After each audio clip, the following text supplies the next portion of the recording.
earliest being boss-isms is that being boss is being who you are 100% of the time.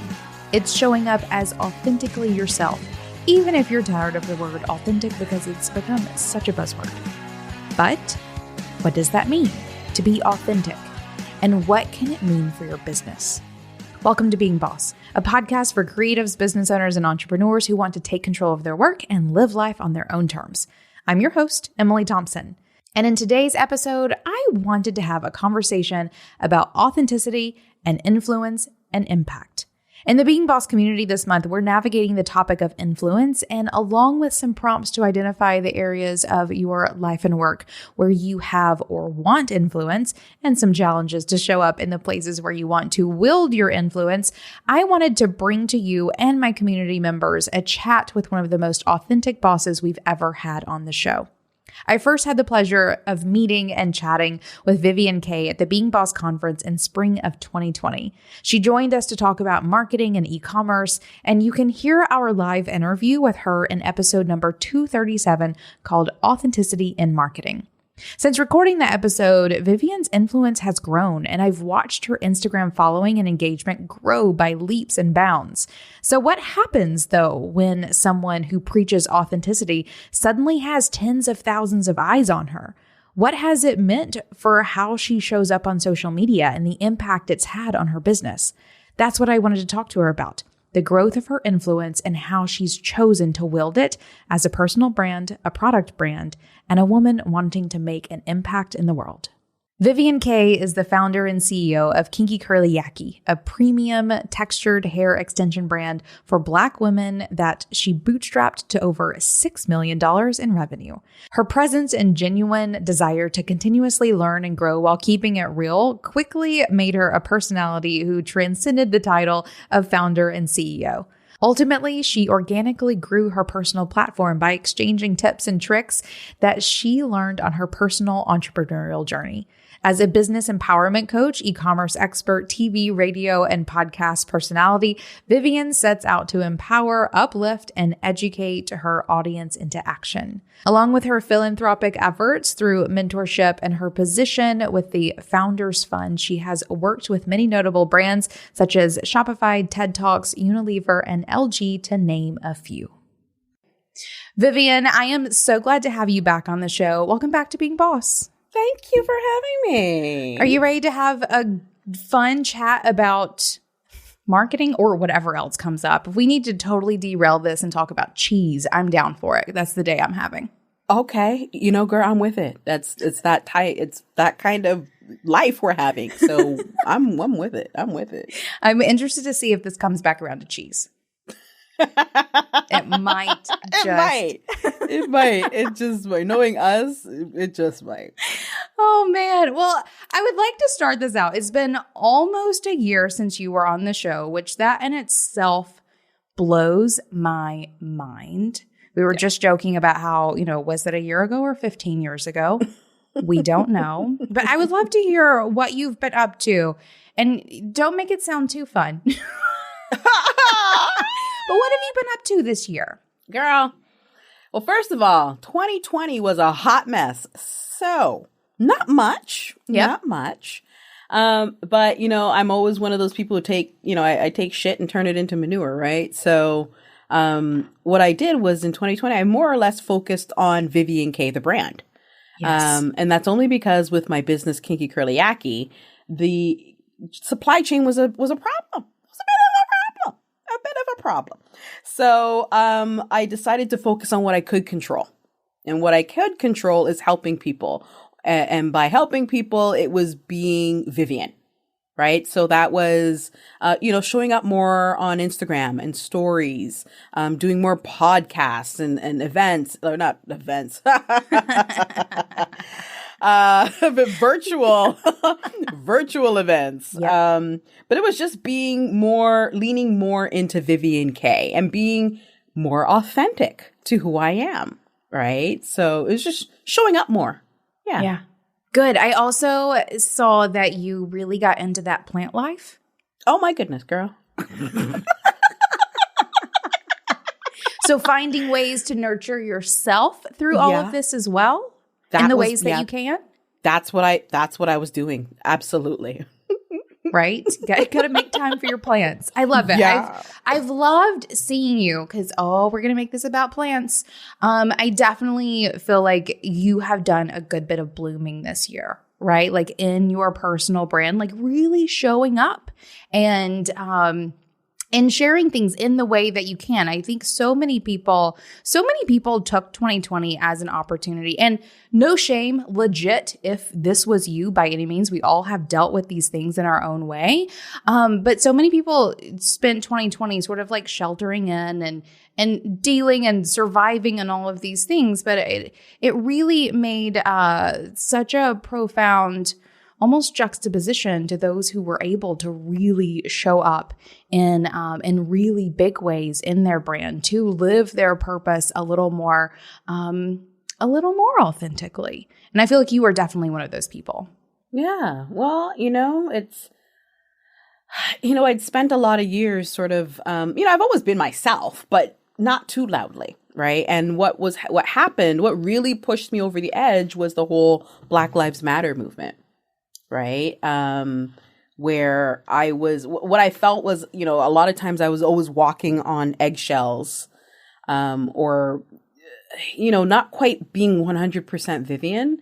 But then when all that came about, it was like shit hit the fan. And I was like, you know what? Fuck it. I'm just going to be 100%. If you don't like what I have to say, then that's your problem, not mine.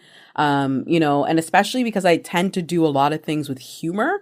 And, people are like, you're as an entrepreneur, oh no, you got to be more polished. You got to be more, no girl, you know what? Screw that. I'm going to be me. Again, if you like it, I love it. If you don't, you can go kick rocks with flip-flops, right? So... Yes, you can definitely go do that. Right. And so you really have gone on to live this sort of bit that you preach, that authenticity is how you grow your business, right? Mm-hmm. Like the more you became authentic, the more your brand has grown. You're like walking poster child for what you preach. Yeah, absolutely. I mean, you got to take your own advice, right? Yeah. There's no point in talking, I want to be authentic. Like if you have to go learn how to be authentic, then there's something wrong, I think. Like if you have to learn how to do it, it's just being yourself. Yes. And warts and wrinkles and pimples and gray hairs and rolls and cellulite, all that, just be that. Yep. And it's funny you say, if you have to go learn it, there's a problem, because what you really have to do is unlearn, right? Yes. That is the process of coming into your authenticity. It's a process of unlearning. Yes. All of the things. Ooh, I love this. Then you talked about how you have maybe not transitioned, but how you've been able to bring more focus into Vivian Kaye, the brand. Are there any other shifts that you've seen in your business in the year since we have chatted? Well, it just because of all those supply chain issues, it really gave me time to really look at my business. Like, am I enjoying what I'm doing, or have I just been sort of just going along with it? Right. And so it gave me a chance to really look at it and really study it, because to be honest, in the last couple of years, I haven't enjoyed it.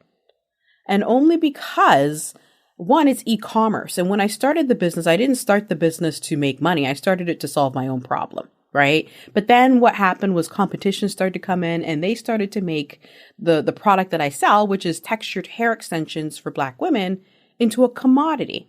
So they were doing it faster and cheaper and just going at it from all angles and, just spending all kinds of money on ads. And it's like, but they didn't have the soul behind it. And so then I took this moment in time to just breathe. I took a deep breath, looked at the business and said, I don't like what's happening. What can I do? What can I do to change it? And so then what I'd realized is that I hadn't dropped a new product in like 3 years or 2 years or something. So I was like, okay, well, let me see what I like and what I don't like. And then from there, I figured out, you know what? We're not going back to what we thought was normal anytime soon. All of us are on Zoom calls. We're spending more times in front of screens. We're wearing masks now. So the emphasis on how we look isn't as I guess, pressing. So now it's just more about being comfortable. So what can I do to be comfortable? I'm going to create a wig that you can put on when your Zoom call is ringing. Right? Or when your FaceTime is ringing, right? Your FaceTime's ringing, you have enough time to put this wig on and you'll be presentable. So, I took the time to really just to slow down and to reevaluate where I was going with this business and to fall back in love with it. I feel like you have the most amazing ability to solve the problem of this moment. Right? I feel like so many people go into business to solve some problem or a future problem or an old problem or whatever it may be. And for you, I feel like every part of your story that I have heard, it's not necessarily that it's some grand scheme. It's like, what is the solution to the problem that I have right now? And it works great for you. Yeah. Because you know what? It's part of my whole jumping off cliffs with no parachutes, right? So now it's like, okay, we've all jumped off this cliff. How can we land softly, right? So then I just think of, okay, well, maybe if we put on parachute pants. Maybe that'll work. Maybe that'll work, right? And just, I just figure it out. And that's the thing with being an entrepreneur. It is one of the things I really focused on this year too is you can't focus on the goal. You have to focus on the plan and not the goal. Damn it. No, I said that wrong. You have to don't focus on the plan. Focus on the goal. Yes. Right? I follow. There we go. We got it. But yeah, because as you can see, you could have planned all you want, but it was not going to go the way it was supposed to go this year. And I don't even know if it's going to do that even in the near future, right? So it's really focusing on the goal. So what's the goal? The goal for me is to provide as much confidence to Black women as possible. But then what I ended up doing was widening that goal. How can I provide more confidence to women, period? Right? And that's through being me. And, yes, I happen to be a Black woman, but I'm a woman. You and I have this, we have the same, we have the same feelings. We have the same, you get it. But, it's like, so I chose to focus on a more broader audience and just bring joy where, one of the things that I really preached during this whole period is that you either have to be a solution, like you have to be a resource or you have to either be a resource or a relief. I remember you saying that very early on in the pandemic, and it has stuck with me this entire time. And I even categorize people in those two along the way. I think you are completely right in that. Yeah. So I've sort of done both. And that's the thing. I can never just choose a side. So I've just decided to be both. I can be both a resource and a relief. Right. And showing and being authentic and showing, how my life is going and how I'm dealing with this so that other people don't feel so alone in this whole thing. Right. You can be in a house full of people and still be lonely. Right. So I just chose to show more of that. And, my therapy was through plants. Like I was like, this is so messed up. What can I do to fix it? I know I'm going to buy 50 million plants and it's going to fix everything. It did not. Didn't it though? Maybe like a little something? No, what it did, it made my house into a fungus gnat hotel. That's what it did. But I still love the plants. But yeah, I went a little overboard there. I was trying to make up for something. But yeah, my all-time high was almost 60 plants. Oh my goodness. Yeah. I'm now down to just under 30. So I'm good with that. I want to ask the hard question of what happened to those other 30. Girl, they did. They did. They did. They didn't like me. They would just. I understand. It's over. They just said, you know what? We've had enough. Yep. Goodbye. I generally buy 2 plants, and my partner's always like, "Why 2?" I'm like, "Because only half survive." There you go. Fact. It's the ugly truth.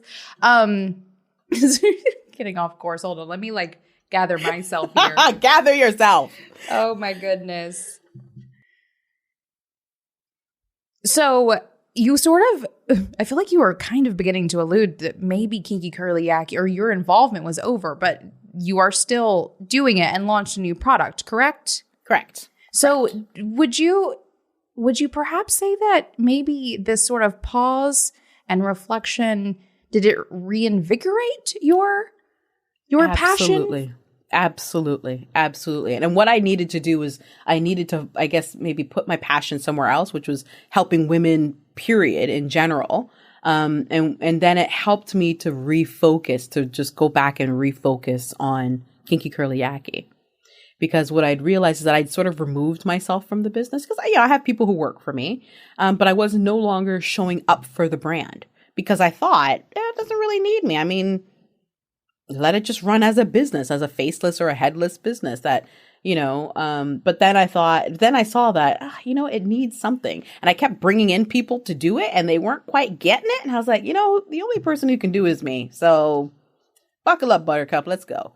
So wonderful, right? Let's do this. Yeah. That's fantastic. I'm so glad to again hear that you are one of those that has, claim some power in this process over like your ability to show up in your brand as Vivian Kaye, but also this like remembrance of the power you bring into Kinky Curly Yaki as well. You are pivotal parts of both this environment that you're a part of as someone who is helping women cultivate their confidence, especially as business owners, but also in this place of helping Black women find confidence through having fabulous hair. Their look. Yeah.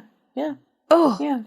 Oh, yeah. Well, so 2020 hasn't been too awful for you in that sense, right? Oh, no. Like it hasn't been all that, like all things considering, it has not been bad. I'm grateful for that. Wonderful. Okay. Then let's talk about some of this growth. This is really what I wanted to dig in with you today and hear some of your thoughts around this growth that you have seen, because your platform, your influence has grown a good bit, I would say, over the past year. Agreed? Yes. It's been kind of interesting. It's been very interesting. Yeah. How do you feel about that? Like what has it equated to in your business to grow such influence? Well, it really means that there are eyes watching me that I don't know are watching. And that's kind of interesting. It's very interesting. It's like, wait, how do you know about me? Like how, like just yesterday I had, a luxury brand reach out and I'm like, you're watching me? Okay. So, it's been interesting, but then I always people are like, where have you been? I'm like, girl, I've been here. It just took a pandemic and, Black Lives Mattering for you to find me. That's really what it is. Right. It's finally having my voice amplified by, the people, the key stakeholders in this whole game we're playing. Right. So it's truly through that. And me just being like, you know what? Well, if I'm going to be in the spotlight, I might as well take it and run before they take it away from me. Right. So I might as well. I'm like, okay, this is what you asked for. Here it is. So, it's been amazing. And it's just to have the impact on women, especially women of color, knowing that, oh, wow, I don't have to be, I don't have to fit this trope, this angry Black woman or even the professional Black woman, or you can just be you. Right. Like, and I think that's what's been so rewarding about this and being able to, just spread a little Vivian all over the world. Right. And it's funny you say that, because the thing that I'm thinking of that I feel like another one of those things that's really stuck with me over the past year is, did someone put you on their vision board? They did. I've been on 2 vision boards so far. And I'm like, me? Me? Yes, you. Yeah, but it's this it gets mind-blowing. Like, what it really shows me is that you don't have to be Oprah to have influence, right? Like, I remember, I don't know if you saw, I bought a kettle that lights up to 7 different colors. If you do not know what I'm talking about, go to my Instagram and just scroll until you see a kettle sitting by itself. And the amount of people who ran out and bought that kettle, because I made the mundane seem interesting, right? And it's just like, wow, I wish more people use their influence just to make people feel okay about themselves or for the boring things they think they're doing. Because everything you're doing isn't going to be 5-star phenomenal luxury, top-notch, whatever. It could just be the everyday things. And those everyday things are the things that actually matter. Yeah, right. And there is, again, there is a power that we wield as influencers to either do good or bad or make magical the mundane. And I think social media culture has brought that power to people who don't understand what it is that they have the capability of doing. And I think even deeper, especially Instagram influencer culture, this idea that everything has to be so fucking sparkly and perfect and amazing. Right? All these really great filters and remove all the people from the historical sites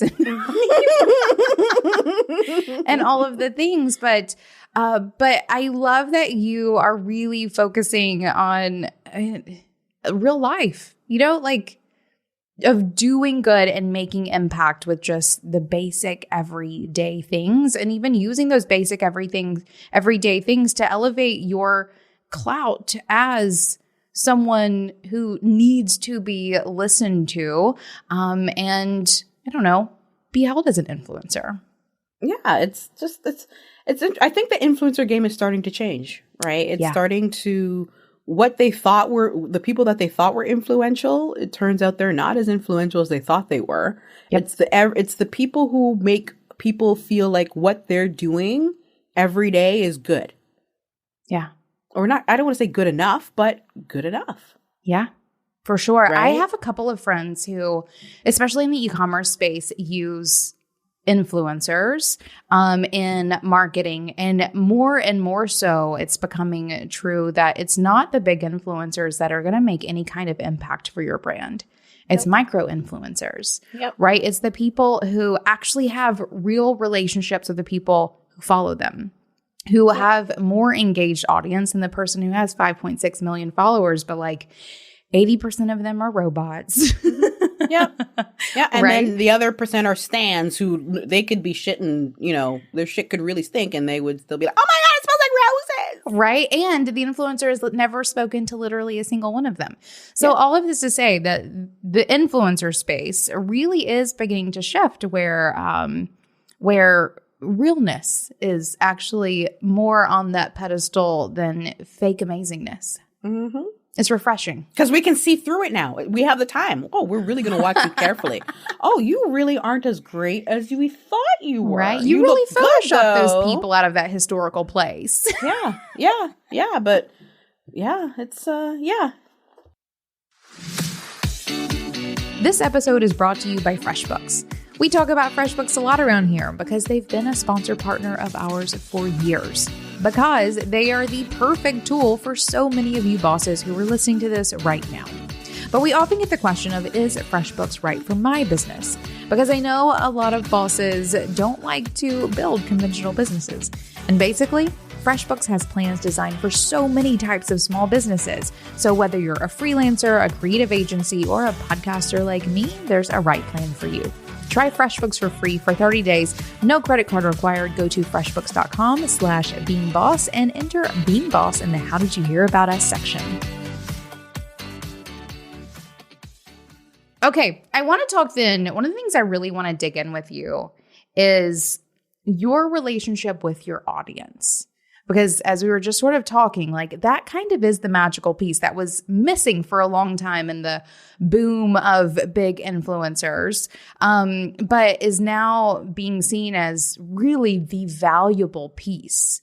So I would love to hear from you.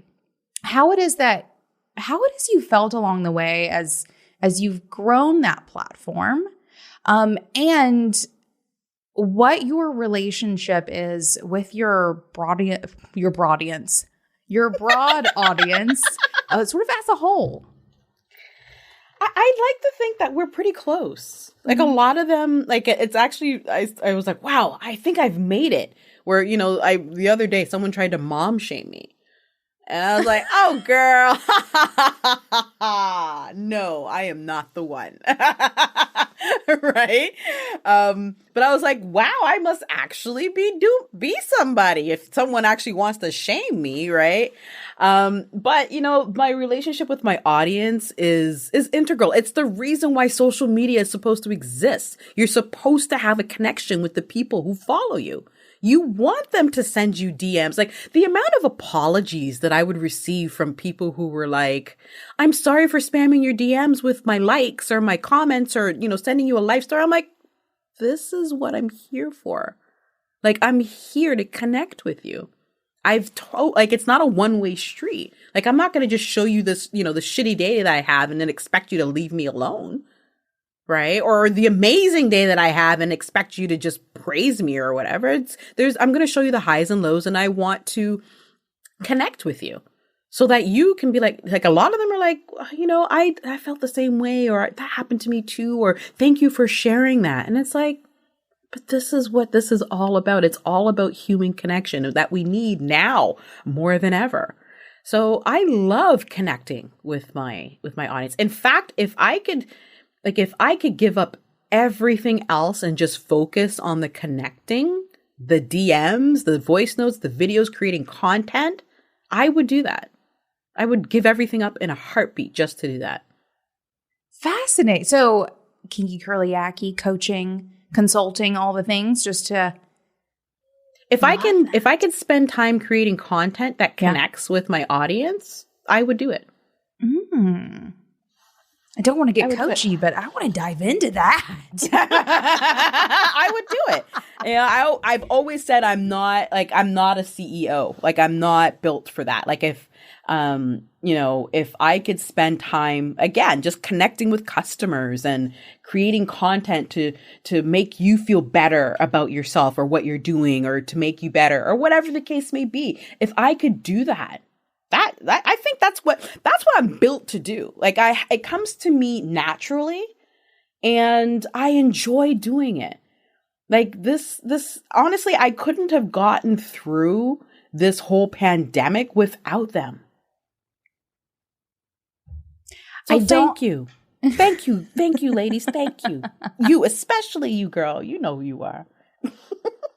I don't often hear from people that social media moves them closer to what they feel is sort of their core genius. So I very much so admire you for that, because I think you're right. And seeing you on social media and seeing how it is that you engage and how openly that you share, I think you're one of the few ones who really is using your authenticity and the social media platform to be more of who you are. I like watching it. Thank you. I watch myself too. I'm like, girl, you are funny. Truth. How much time do you spend rewatching yourself? Oh, girl, it's some days I'm just like, let me watch myself again. Because honestly, I do not plan. Yeah. Like, there's some portions that I plan. Like, let's just say, okay, well, I know for a fact it's virtual school. Then, but then a lot of stuff that I do just sort of happens. And then I just roll with it. Yeah. Right. And so then, and I roll with it because people are reacting. Oh, I love that. Oh, do more of that. Do it. Okay, cool. Let's do it. Right. And so the more engaged you are, the more likely I'm going to produce it. Yeah. Right. So no, I love it. Like, I just got onto TikTok, and I've been avoiding it. I've been avoiding TikTok because I'm like, not another platform, right? But then someone actually took my what would Chad do? Someone took it and tried to spin it off as their own. Yeah. one of my followers sent it to me because they know, like, they're like, I feel, because when you watch this video, you see this girl, she's doing these mannerisms, she's phrasing it, and it's not, you can tell it's not natural to her.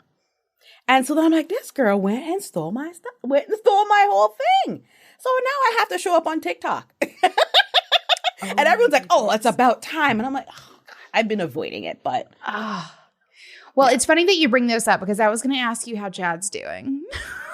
Well, Chad's doing okay. He's doing okay. He's on the TikTok now. He's and he's he's doing his thing on TikTok, and he's got merch now. Yes. Yeah, he's got merch. He's got mugs. He's got stickers. He's got sweatshirts. He's got everything. Anything you can put Chad on, we got that. But yeah, no, it's been going really well. I got it trademarked. Yes. So it's just I love it. Like, it's that thing that you keep in your bra or your back pocket or your purse to just whip out when those self-limiting beliefs just sort of want to eat at you. And it's just something to whip out and be like, nope, what would Chad do? And do that. Yeah. So, yeah. Right. For anyone who is not familiar, I think we talked about this in my previous episode with Vivian, where you would probably explain this way better than I ever will, but tell us about Chad. Okay. So Chad isn't a person. So he's not a specific person. He is not meant to bash men. It's not meant to diminish anyone's accomplishments. That's not what Chad is about. So what Chad is meant to do is to help you to immediately dismiss any self-limiting beliefs that pop into your head. So, there's this example where, with women, men apply for jobs when they're only 60% qualified, whereas women tend to only apply when they're 100% qualified. Right? We don't ask for the money we deserve. We don't take the risks that we need to take in order to move our businesses forward. But men do that. Chad does that. That's how he's been so successful, because he has that audacity.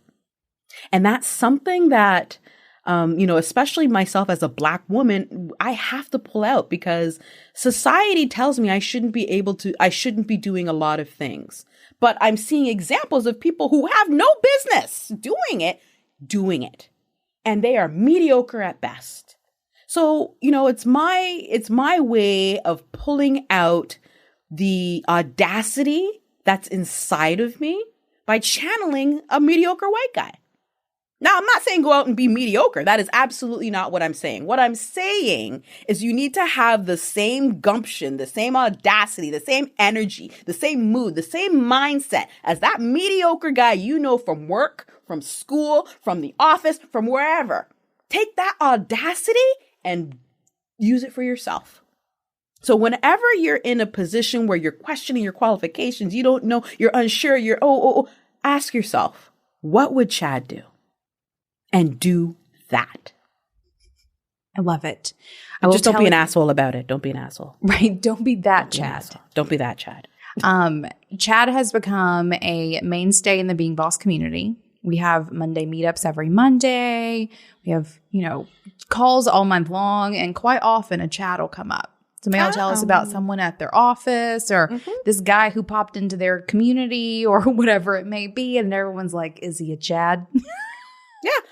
Someone that was, so here's an example of audience connection. Someone came into my DMs and said, they started a podcast, or at a networking event, and they were talking about, the person a guy asked them what they did, and they said, they did a podcast. They've been doing it for 2.5 years or something like that. And the guy was like, well, are you on YouTube? And she was like, no, the way we're set up and the audience we want to reach, we're not on YouTube. The guy was like, you got to be on YouTube.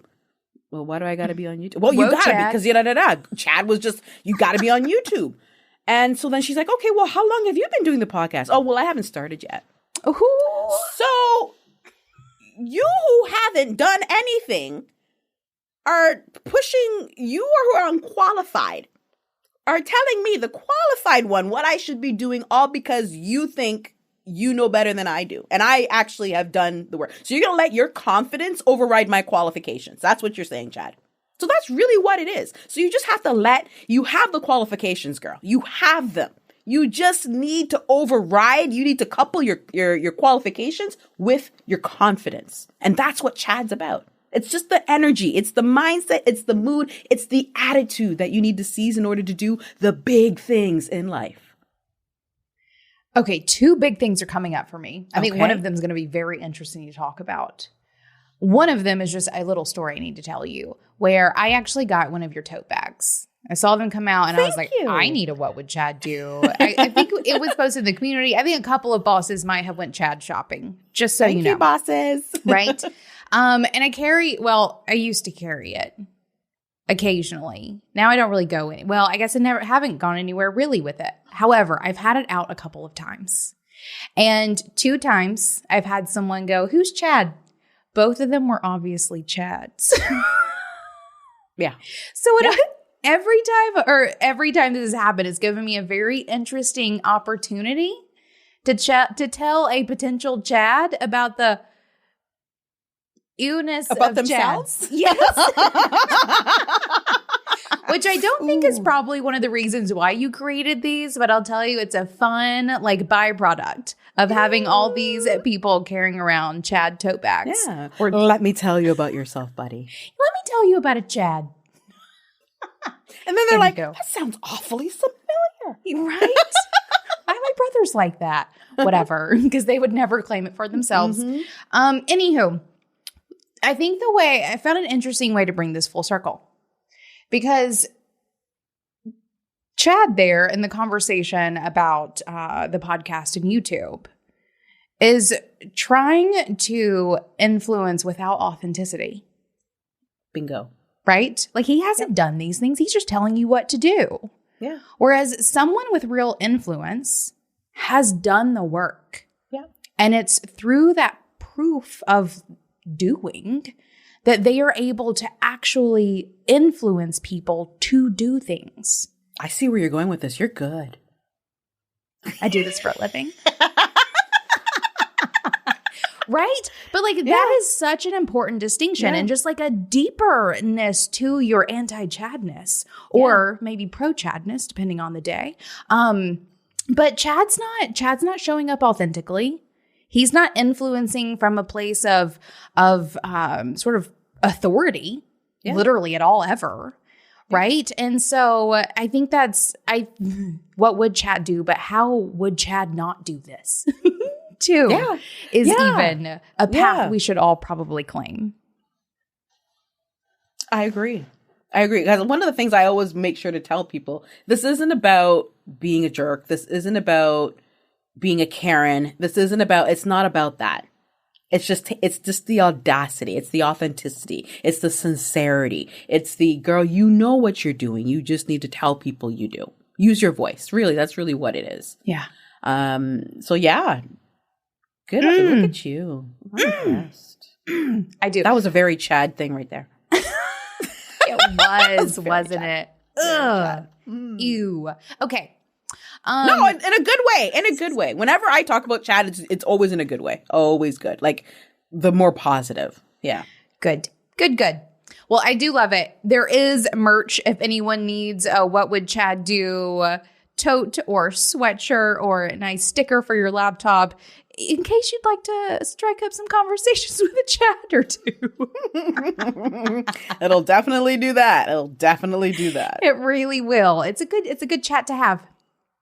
Okay, I want to go back a little bit to this growth and your influence and sort of start wrapping this up a little bit and take it back to the business. I feel like we talked about how the reflection has caused some shift in how it is that you do business, both more focusing on your personal brand, but also sort of reinvigorating your passion for Kinky Curly Yaki.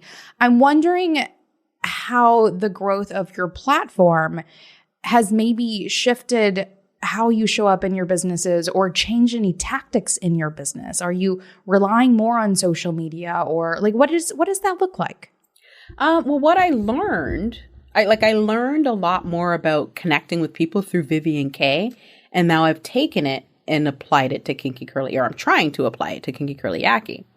And so it's been interesting because, sometimes, you get caught up, especially when you start doing 1 million plus, you start to get caught up in separation from the business, but then you forget you're the reason why the business flourished in the first place. So I needed to get back to that. But because what kept happening was I got caught up in the whole pull myself out and let other people do it, or let other people, be the face.